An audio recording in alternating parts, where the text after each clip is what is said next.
Let's talk about contractions and the present perfect. The present perfect is a great verb tense to practice contractions because we can contract every subject with the verb have. For example, instead of saying, I have taught since 2006, I can say, I've taught since 2006. Okay, let's practice our contractions. We will contract all of our subjects with the verb to have. I'll go first, you repeat after me. Number 1, I have, I've.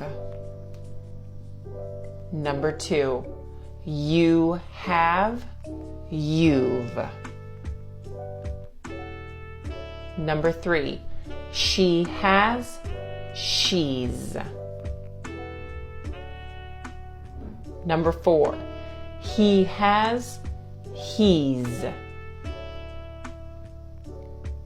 Number 5, it has, its.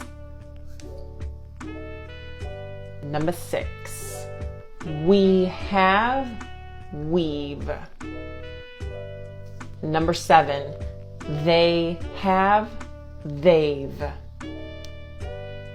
All right.